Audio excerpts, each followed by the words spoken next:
Assalamualaikum grade 10. How are you? Hope so you will be fine. Today the date is 7th of August and the day is Friday and we are going to discuss our new topic that is about human hair. As you know that in our previous class we have discussed about the structure or function of human eye. तो बेटे आज हम air के structure और उसके function के बारे में डिस्कस करेंगे कि एयर जो है ये किस तरह का इसका स्ट्रक्चर होता है, कैसे फंक्शन करता है, हेयरिंग का प्रोसेस बेसिकली होता कैसे है।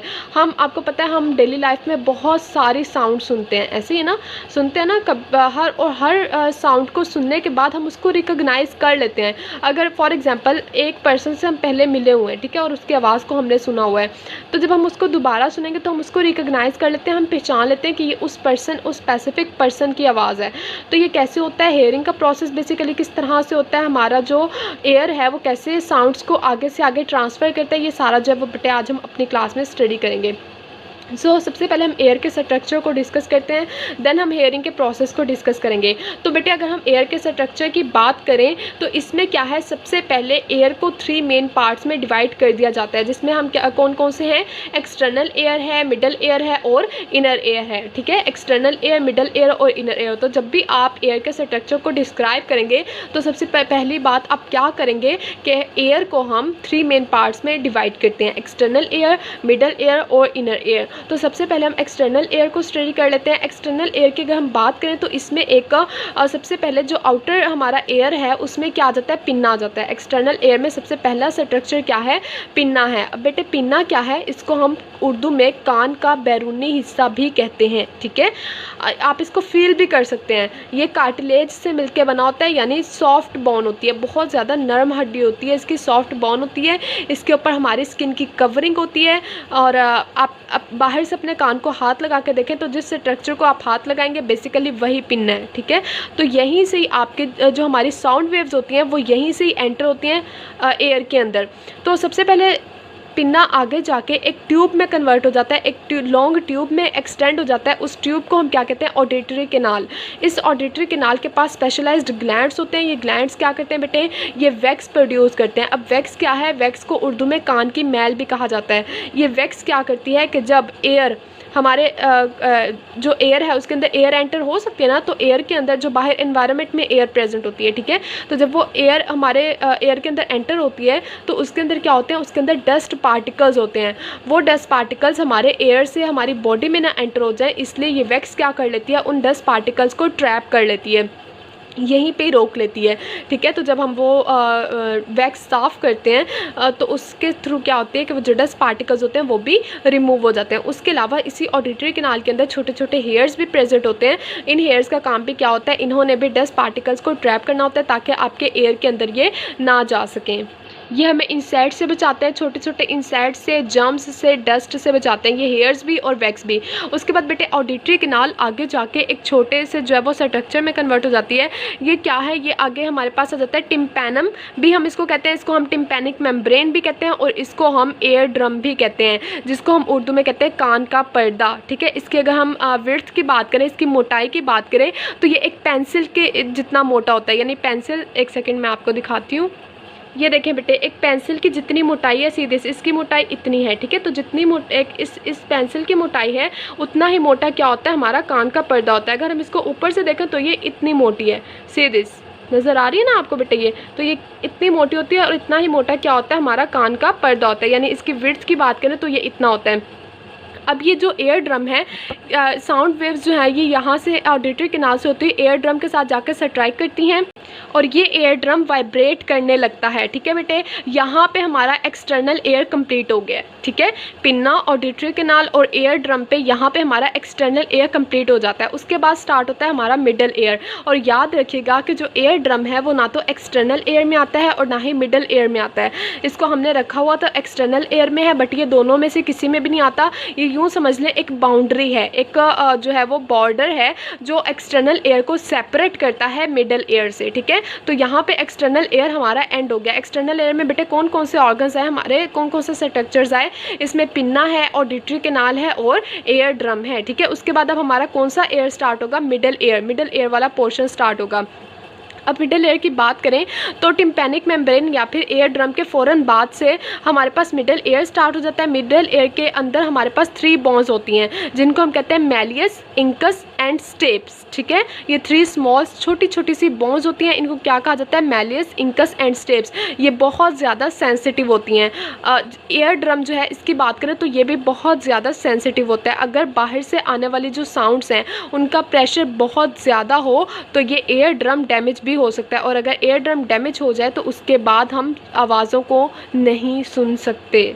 हम मिडल एयर की बात कर रहे थे। मिडल एयर में 3 स्मॉल बोन्स होती हैं जिनको कहा जाता है मैलियस, इंकस एंड स्टेप्स। ठीक है, तो एयर ड्रम के बाद फ़ौरन से मिडल एयर स्टार्ट हो जाता है। एयर ड्रम बहुत ज़्यादा सेंसिटिव होता है। अगर बाहर से जो साउंड्स आ रही है उनका प्रेशर बहुत ज़्यादा है तो आपका एयर ड्रम डैमेज भी हो सकता है, और अगर एयर ड्रम डैमेज हो जाए तो हम आवाज़ों को सुनने के काबिल नहीं रहेंगे। ठीक है, तो इसीलिए कहते हैं कि अगर फॉर एग्जाम्पल किसी पर्सन के साथ बात करें तो कुछ बच्चे हैं ना जो शरारत करते हैं, एकदम से किसी के कान में चीखते हैं, तो ऐसा नहीं करना चाहिए। उसकी वजह से क्या हो सकता है, एयर ड्रम जो है वो डैमेज हो सकता है, इसमें होल हो सकता है, और अगर इसमें होल हो जाए तो डेफिनेटली क्या हो जाता है, ये डेंजरस होता है और हम आवाज़ को नहीं सुन सकते। ठीक है बेटे, तो उसके बाद हमारा स्टार्ट हो जाता है मिडल एयर। मिडल एयर में 3 बोन्स होती हैं। ये बोन्स क्या हैं, ये बहुत सेंसिटिव बोन्स हैं, और इनके साथ जब साउंड वेव्स आती हैं तो इनके साथ भी क्या करती हैं, स्ट्राइक्स करती हैं। ठीक है, इन 3 बोन्स के फ़ौरन बाद से हमारे पास एक स्ट्रक्चर है जिसको कहते हैं round window, sorry Oval window. Round window जो है वो इनर एयर में आएगी। यहाँ से मैं आपको दिखाती हूँ, ये देखें,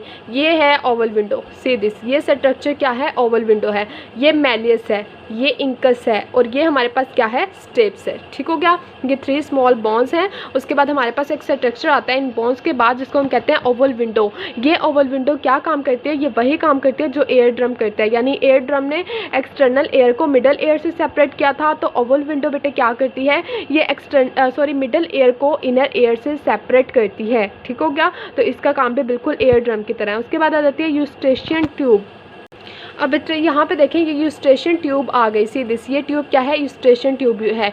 इस ट्यूब का क्या काम है कि ये ओपन होती है जाके हमारी नोज़ में। बाहर से जो हमारी साउंड वेव्स आती हैं उनमें एयर का प्रेशर भी होता है, और साउंड जो है वो एयर के प्रेशर के साथ आती हैं, तो उस प्रेशर को बैलेंस करने के लिए जो है ये यूस्टेशन ट्यूब होती है। ठीक है, फॉर एग्जाम्पल अगर बाहर से जो साउंड वेव्स आ रही हैं वो बहुत ज़्यादा प्रेशर के साथ आ रही हैं, तो उनका जो कुछ प्रेशर है वो इस ट्यूब के थ्रू रिलीज़ हो जाता है। ठीक है, इसी तरह जो हमारा एयर है वो हमारे माउथ में भी जाके ओपन होता है। ठीक है, उसके अलावा हमारी नोज़ में भी ओपन होता है। अगर बाहर से आने वाली साउंड वेव्स बहुत ज़्यादा प्रेशर के साथ आए तो कुछ जो प्रेशर होता है वो माउथ के थ्रू रिलीज़ हो जाता है, कुछ प्रेशर जो है वो बेटे नोज़ के थ्रू रिलीज़ हो जाता है, यानी यूस्टेशन ट्यूब। तो इसका काम यही है कि इसने अगर साउंड वेव्स बहुत ज़्यादा प्रेशर के साथ आई हैं तो उस प्रेशर को रिलीज़ करवाना, ताकि अगर फॉर एग्जांपल बाहर से बहुत ज़्यादा प्रेशर से आ रही हैं साउंड वेव्स तो वो डायरेक्टली जाके किसको डैमेज कर सकती हैं, हमारे एयर को डैमेज कर सकती हैं। तो उसके बाद बेटे हमारा स्टार्ट हो जाता है इनर एयर। इनर एयर में सबसे पहला जो स्ट्रक्चर आता है दैट इज़ वेस्टिब्यूल। ये देखें बेटे, वेस्टिब्यूल जो है ये इनर एयर के बिल्कुल सेंटर में होता है। ये कॉकलिया है, कॉकलिया के बिल्कुल साथ एक छोटा सा स्ट्रक्चर होता है जिसको हम क्या कहते हैं, वेस्टिब्यूल कहते हैं। ठीक हो गया बेटे, तो यहाँ पे देख लें, आपको नज़र आ जाएगा, सी दिस इज़ वेस्टिब्यूल। ये है हमारे पास सेमी सर्कुलर कैनाल्स। तो मैं आपको अभी बोर्ड से बताती हूँ। तो इनर एयर में बेटे हमारे पास 3 स्ट्रक्चर्स हैं जिनमें वेस्टिब्यूल है, सेमी सर्कुलर कैनाल्स हैं और कॉकलिया है। तो वेस्टिब्यूल तो बेटे मैंने आपको बुक से दिखा दिया। सेमी सर्कुलर कैनाल्स जो है ये आपको नज़र आ रही है ना, राउंड शेप में जो कैनाल्स हैं, ठीक है, इनको हम क्या कहते हैं, सेमी सर्कुलर कैनाल्स। उसके बाद यहाँ पे आपको एक क्वाइल्ड सा स्ट्रक्चर नज़र आ रहा है, इस क्वाइल्ड स्ट्रक्चर को हम क्या कहेंगे, कॉकलिया। ओके बेटे, इस कॉकलिया के अंदर क्या होता है, एक फ्लूइड फील्ड मेम्ब्रेन कहा जाता है इसको। इसके अंदर एक फ्लूइड होता है, उस फ्लूइड के ऊपर हेयर्स होते हैं, छोटे छोटे से हेयर्स प्रेजेंट होते हैं। कॉकलिया के अंदर फ्लूइड होता है और छोटे छोटे से हेयर्स प्रेजेंट होते हैं। इनका फंक्शन, ये सारे स्ट्रक्चर तो आपने देख लिया, अब इनका फंक्शन मैं आपको आगे जाके एक्सप्लेन करूँगी कि इनका फंक्शन क्या है, ये क्यों होते हैं, इनका काम क्या है। एक दफ़ा फिर से मैं आपको इनके स्ट्रक्चर के बारे में एक्सप्लेन कर दूँ। सबसे पहले बेटे हमने एक्सटर्नल एयर की बात की। एक्सटर्नल एयर में हमारे पास 3 स्ट्रक्चर्स आ जाते हैं जिसमें पिन्ना है, ऑडिटरी कैनाल है और एयर ड्रम है। हम जो साउंड वेव्स हमारे एयर में एंटर होती हैं वो पिन्ना के थ्रू होती हैं। देन ऑडिटरी कैनाल आ जाती है, एक लॉन्ग सी ट्यूब है। उसके बाद हमारे पास एक थिन मेम्ब्रेन आ जाती है जिसको हम क्या कहते हैं, एयर ड्रम टिम्पैनिक मेम्ब्रेन या फिर टिम्पैनिक भी कहते हैं इसको। ये बहुत ज़्यादा सेंसिटिव होता है और उसके अलावा जो है इसकी जो विड्थ होती है वो एक पेंसिल की विड्थ जितनी होती है। देन हमारा स्टार्ट होता है मिडल एयर। मिडल एयर में हमारे पास 3 स्मॉलेस्ट बोन्स होती है जिनको मैलियस, इंकस और स्टेप्स कहा जाता है।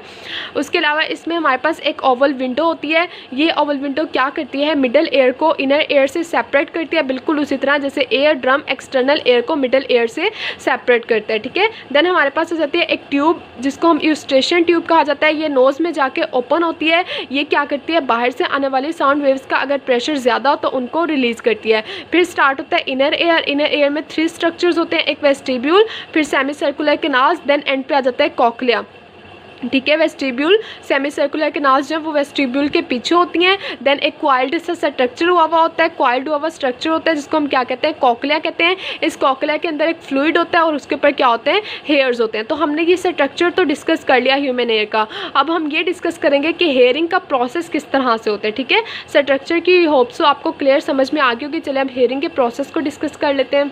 बेटे होता क्या है, बेसिकली हम हेयरिंग के प्रोसेस की बात कर रहे थे। हेयरिंग का प्रोसेस किस तरह से होता है, हम आवाज़ को कैसे सुनने के काबिल होते हैं, हमें दूसरे लोगों की आवाज़ें कैसे सुनाई देती हैं। जैसे अभी आपको मेरी आवाज़ आ रही है ना, क्लियर साउंड आपको आ रही है ना मेरी, अब आपको कैसे मेरी आवाज़ आ रही है। तो जब बाहर से कोई आवाज़ आती है तो वो किस में कन्वर्ट हो जाती है, वेव्स में कन्वर्ट हो जाती है बेटे। उसको हम क्या कहते हैं, साउंड वेव्स कहते हैं, ठीक हो गया। तो जैसे ही वो वेव्स पिन्ना में एंटर होती है, पिन्ना उनको आगे ट्रांसफ़र कर देता है कहाँ पे, ऑडिटरी कैनाल के पास। जैसे कि आपको पता है, ठीक है, जो हमारी अब देखें जैसे मैं बोल रही हूँ तो मेरी जो वॉइस है वो आपको किसके थ्रू आएगी, एयर में जो पार्टिकल्स होते हैं, हमारे पास 3 तरह के पार्टिकल्स होते हैं। एक को हम कहते हैं solid, then liquid and then gases. तो ये जो मेरी साउंड है ये एक पार्टिकल से दूसरे पार्टिकल के साथ, फिर आगे एयर में जो पार्टिकल्स हैं उनके थ्रू जो है, गैस के जो पार्टिकल्स हैं उनके थ्रू आगे से आगे ट्रांसफ़र होकर जो है वो आगे से आगे ट्रांसफ़र हो जाती है हमारी वॉइस। फॉर एग्जांपल अगर हम बोल रहे हैं और कोई दूसरा पर्सन हमसे थोड़ी दूर बैठा है तो उस तक हमारी आवाज़ कैसे जाती है कि जो एयर के अंदर पार्टिकल्स प्रेजेंट होते हैं, गैस के पार्टिकल्स, वो आगे से आगे साउंड को ट्रांसफ़र कर देते हैं, ठीक है। अब साउंड तो ट्रांसफ़र हो गई, अब उस पर्सन तक कैसे पहुँचेगी, उसको कैसे सुनाई देगा, वो हम डिस्कस करते हैं। अब सबसे पहले बेटे वो साउंड वेव्स उसके पिन्ना में जाएंगी, ठीक है। कहाँ पर जाएंगी, पिन्ना में, यानी एक्सटर्नल एयर में।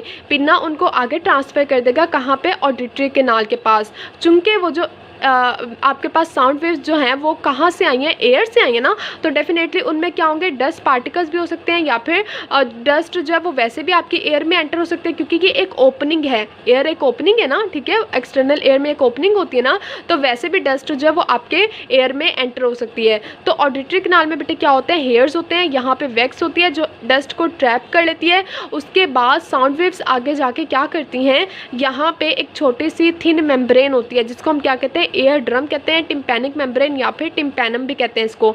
यहाँ जाके साउंड वेव्स स्ट्राइक करती हैं, ठीक है।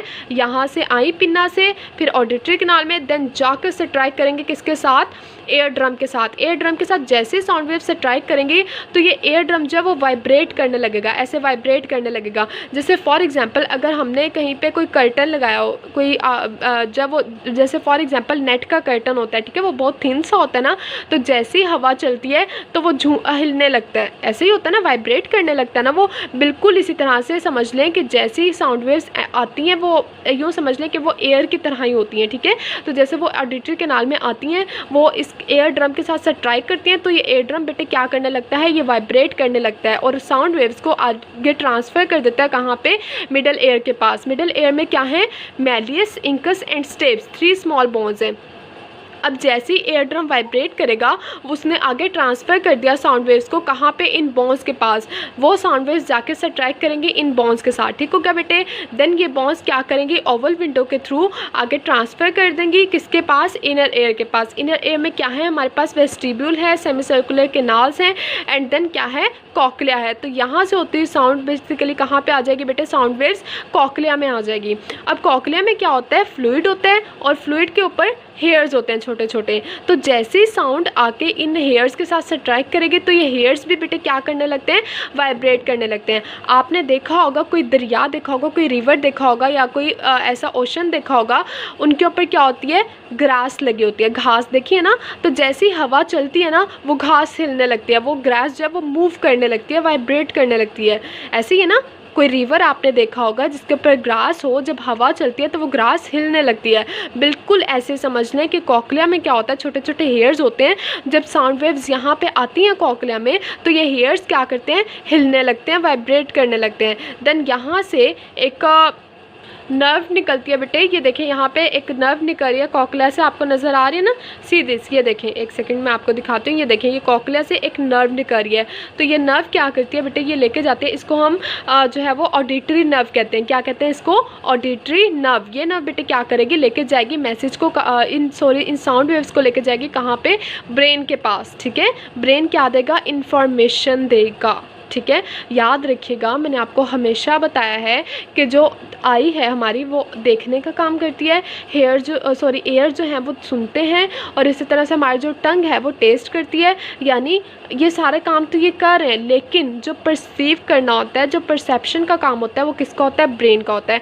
अब हमारे एयर ने क्या किया, हमारा एयर आवाज़ों को सुनता तो है, साउंड्स को रिसीव करता है, लेकिन उसको परसीव कौन करता है? हमारा ब्रेन करता है। ठीक है, कि ये आवाज़ें किसकी हैं, किस डायरेक्शन से आ रही हैं, लाउड हैं, सॉफ्ट हैं, तो ये सारी चीज़ें हमें कौन बताता है बेटे? हमारा ब्रेन बताता है। ठीक है, हमने हेयरिंग के प्रोसेस को भी डिस्कस कर लिया। अब ऑडिटरी नर्व क्या करती है? कॉकलिया से साउंड वेव्स को लेके जाती है ब्रेन के पास।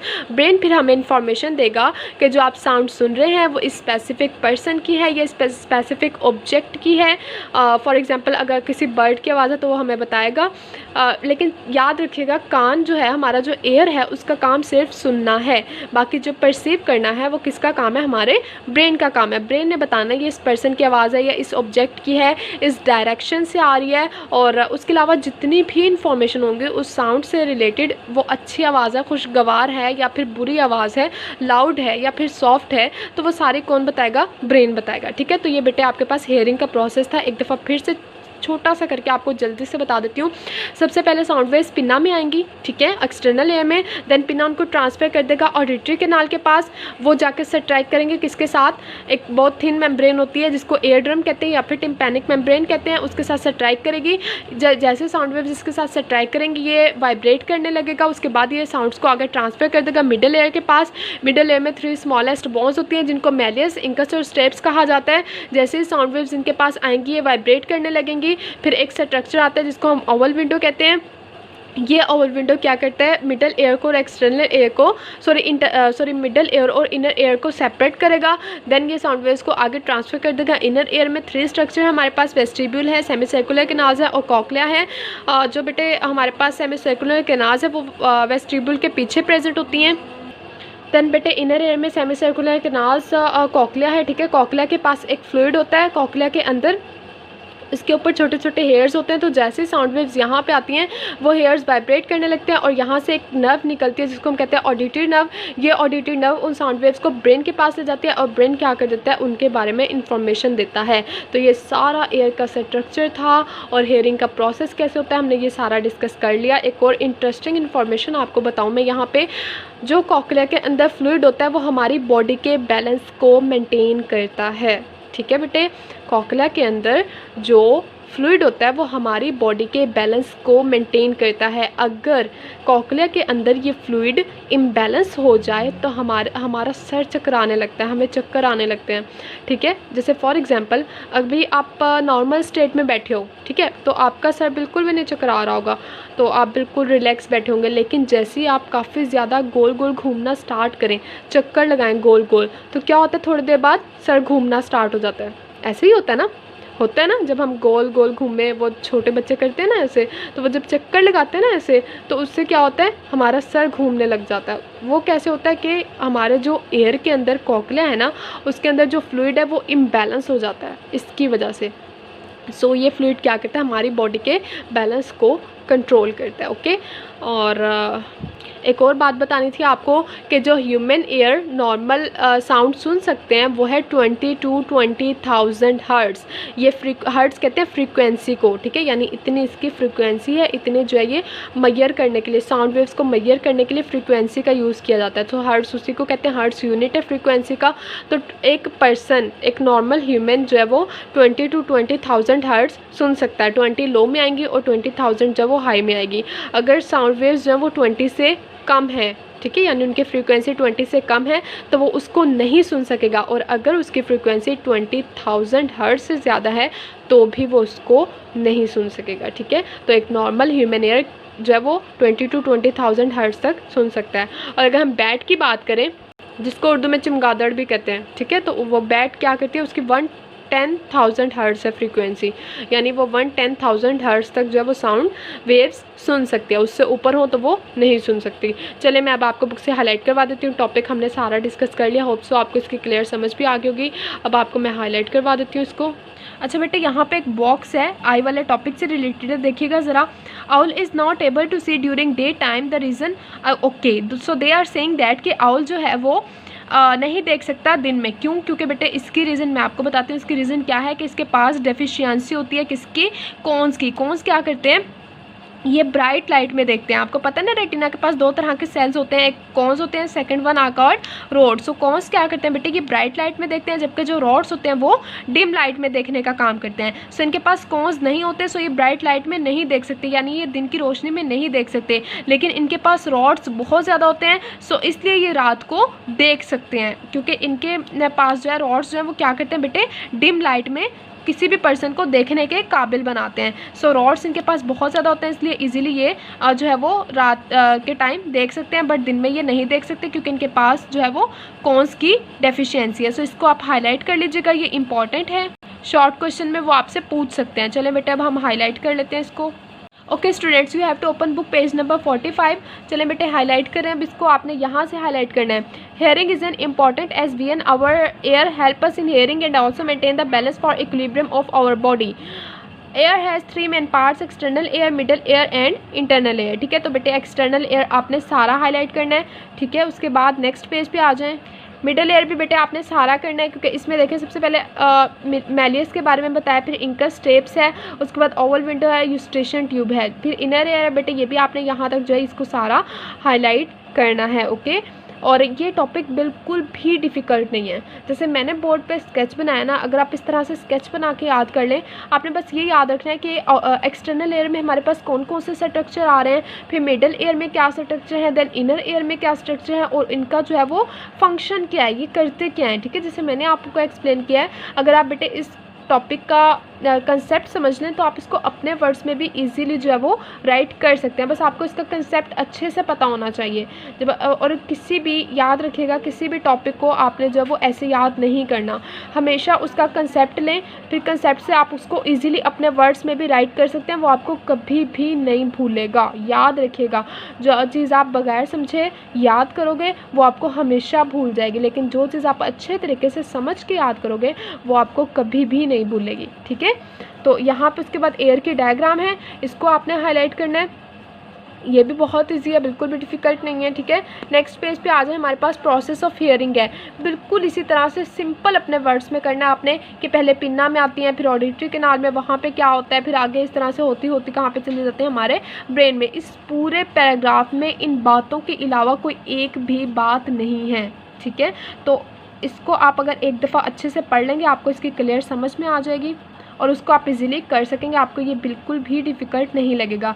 सो यहाँ तक आपने इसको सारा हाईलाइट कर लेना है। देन यहाँ पे साउंडलेस वर्ड, साउंडलेस वर्ड में यही बताया गया कि डिफनेस, डिफनेस कहते हैं बहरापन, जो ऐसे लोग जिनको आवाज़ें सुनाई नहीं देती।